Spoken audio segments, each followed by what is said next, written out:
Hello, everyone. My name is Michael. You know me as Coding Jungle. Today, I want to talk about the Storm app. But before we get into what it is, what it does, and all that fun stuff, I guess there's some housekeeping questions we got to go over. Am I coming back to IPS? I don't know. Um, I do have a new job. It takes up a lot of my time, so I don't know if I'll have time to dedicate to doing development again. I don't know yet. We'll see. Second thing is my license isn't currently active, so any updating I do to my apps will be private until I come up with my money to renew my license. And if anybody from IPS is listening, this isn't a nulled version. This isn't a pirated version. A friend of mine that I am doing some dev work for on their IPS site has a active license, and this is what this is from.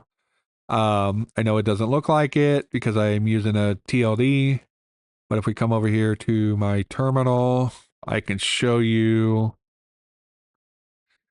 that it is in fact a local. Because if you look, I've got the IPS5 codingjungle.com, or I'm sorry, .dev tied into my IPv6 and IPv internal addresses. Um, if anybody's curious why I do that, well, there's a couple of reasons. I own the .dev domain. IPS allows .dev in their development for a local host.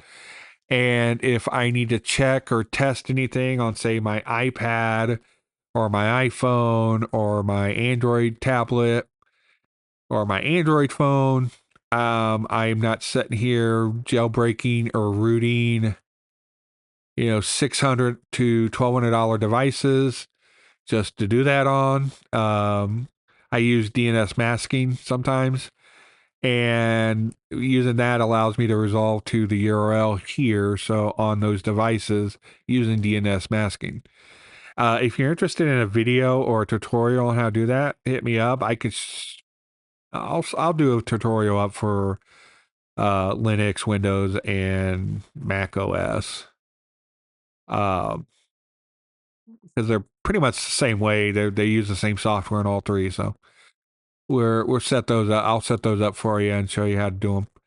And because that's very useful. Like I said, if you need it, if you especially if you're checking your stuff to work on iPads and Android tablets and all that fun stuff that's locked down, like um, I don't know, locked down as like a Soviet Union Eastern Bloc city. I don't know. I should have thought about that before I said that. Anyway, so let's get back to with that out of the way. Um, am I back? I don't know. This is like again legit license. All right, so let's get into it. I'm just going to go over quickly because I'll be doing videos over each individual feature because I think they deserve their own feature video. But quickly go over it. It's got the profiler back, and the profiler, unlike the one in 4, actually looks good again. I don't know if you've seen the one in 4, but it's kind of janky. It's got some issues styling wise. Hopefully I fixed it all here in 5 or improved it. One thing that I'm doing in 5 here that I did in 4, but I didn't do it as much. Um, I'm using the var dumper from Symfony a lot more. So you get these beautiful um, things instead of whatever I try to do in 4. Most of the tabs are searchable. So if you want to search to see if there's a JS file that's loaded, let's just say we wanted to see all the core ones that are loaded, it will copy them out of the source. It will dim all these, copy them, and then copy all the ones that it finds here at the top. So it shows you how many. There's 35 active. Let's narrow that down to just templates. Um, and it found 3, but as you can see, it removed all the ones that it copied. And what these do, it's just a searchable thing. And if you click on them, if you have the dev whoops editor setting, or I shouldn't say setting, but constant defined, you can click on them. And there are quite a few editors that it can take. This is from Whoops. This is actually my code that I copied from Whoops. But if Whoops wasn't all protected, I would have, or private and protected, I would have used their code. But no. So I copied it. I know. But you get Sublime, TextMate, Emacs, MacVim. Who uses Vim anymore? If you use Vim, let me know. I'm curious. PHP Storm, IDEA, which is IntelliJ. VS Code, you can ignore VS Code Remote. That's something I'm doing. Atom, which I don't think they make anymore. I think it was GitHub's text editor, and I don't think they make it anymore. Espresso and NetBeans. And what that does is like I want to open that file. I want to see what's in it. I click on it and it opens it up in my IDE. Now, if you're using Windows or Linux, this isn't on it. This isn't built into it for whatever reason. Mac was on par. Mac was on top of that thing and added that. It just doesn't. It's part of the operating system, so um, you don't have to do anything in Mac anymore. It's just there. But in Windows and Linux, you do have to do some stuff too. I'll provide links on how to do it. I think I've done videos on it that should still be relevant. I'll dig them up and post them. But they're all, like I said, they're all searchable. Anything that's got a link to a file will display with a link to open it up. Now, the backtrace on the database queries is like that too. It will automatically parse the backtrace and link the files that it finds, so you can see where they're opening, where they're at.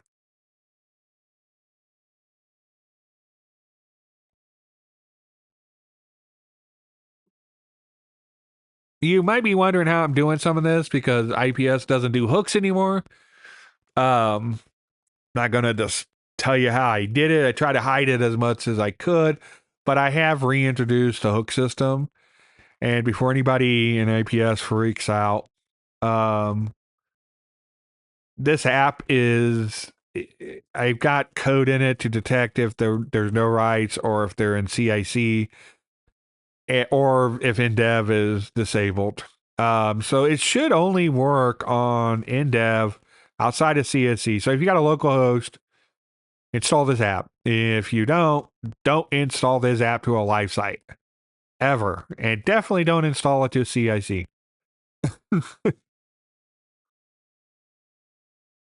I don't want that headache. I want to be blamed for bringing down CIC for whatever reason. So don't do it. Don't get it. Don't alter the code to take out the CSC checks. Don't do that. You've been warned. Don't do it. I don't even know if you can develop on CIC anymore. Anyway, so yeah, I have reintroduced a very rudimentary hook system for my own needs for the Storm app only. I have hidden how I did it, or I tried to hide it as best I could. IPS probably already knows how I did it. They're smart guys over there. They'll figure it out very soon, very easily how I did it. Not saying you should do it. Don't. I'm not to be led. Don't do what I say, not what I do. That kind of thing. Don't do hooks. Don't do a hook system. It's a pain in the ass, actually. I see why APS gave it up. I was trying to be clever about it, and I was like, oh man, let's not do this. Bad idea. So there are some places that I do have hooks or reintroduced hooks to allow me to capture like the database information and to add execution time and all that fun stuff. And actually to get the profiler to show up, I've had to reintroduce a hook point. Anyway, you got your info right here. It tells you your PHP version you're running, the IPS version. and the database version you got. I know that information's available elsewhere in IPS, but this is for convenience. If somebody goes, hey, what version of PHP you're running, you don't have to go and you can just click on that and go, oh, I'm running 8.2.29. Same with what IPS version. I know I'm a version out of date. I don't know what version of minimum version of MySQL you guys require anymore, or MariaDB. But those that stuff was available over here. I added it to the. It used to be part of the toolbar here to the profiler, but then I moved it over here to the toolbox or the dev toy box, which still exists in 5. Does pretty much the same thing. Ugly little, I don't know, emoji characters. I spelt out the names. I grabbed images for these. I did grab the IPS one. If you guys don't want me to use that, I'll take it out. I'll find something else for it. Just let me know. But it's got the toy box, which I got to figure out how to use the new menu, the dev menu or the IPS menu, because it's kind of whacked out. If you ask me, it's something else. I don't know if I'm using it wrong. I might be. I could be. I just copied the one from here, so I don't know. I think it's I think I've done something wrong. Um, but it's in here. I might have to replace it if it becomes too much of an issue. But all the toy boxes in here. Like I said, that gets another video.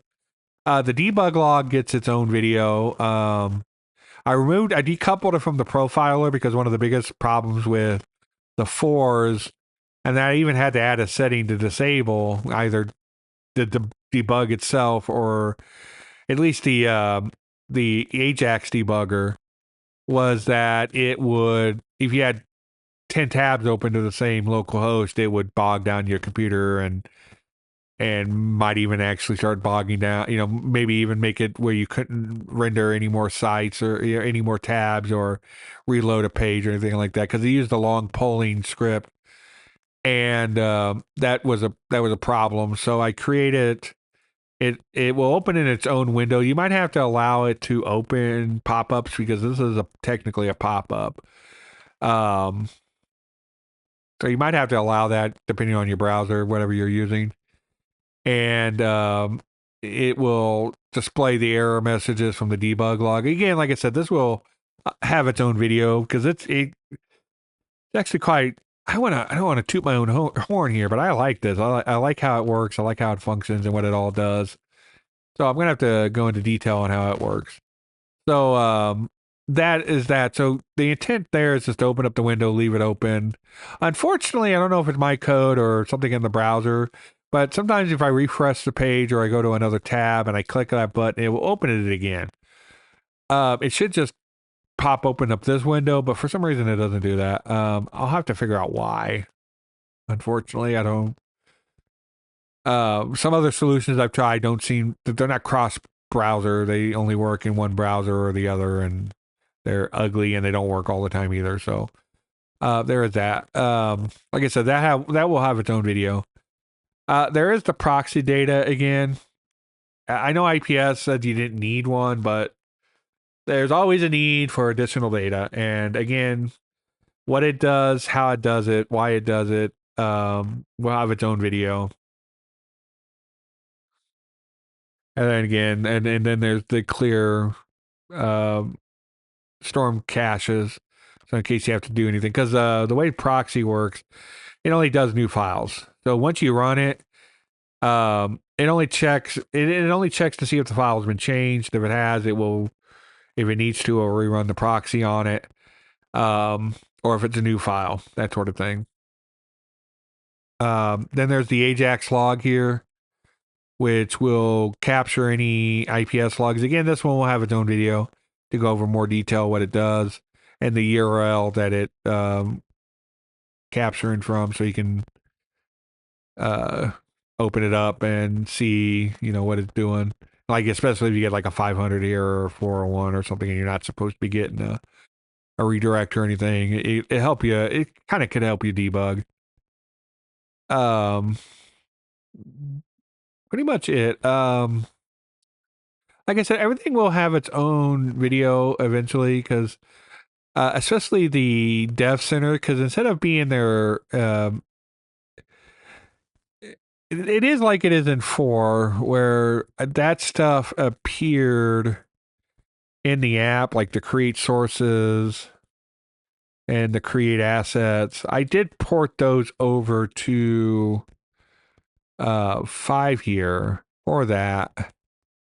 But there's a couple other things too, like dev folder generator used to be here. Like you used to go to, where would it go? Ah, oh, there it is. Generate. I forgot the name of it. You selected the app and then you selected the type and you hit save and blah blah blah, and it regenerated. Here I've simplified it. It's in the dev center dev folder. So you go to the app. Like it won't do IPS apps. It will tell you it won't do IPS apps. So if you come over here to a non-IPS app, it will just have an option to override or not. So instead of being choosing which ones you generate, I just cleaned up the code and made it where if it detects the dev folder, it won't write it, and it will warn you why it won't write. But if it doesn't have one, it will create it. But if you want to override it all for whatever reason, you can. And that will build it directly from the XML. So just keep that in mind. If you made changes, you don't want to override it. And not at least until you build the application. You've been warned. I probably should put a warning in here too. Let you know what it's doing. All right, that is pretty much it. Stay tuned for the other videos going over the other features that I've included, and I'll probably even do a video over what features I plan on bringing into everything, because it's not complete yet, but I think it's at a state where it's very usable now. So I know there's some people who like the app from 4, so here's your chance to like it for 5.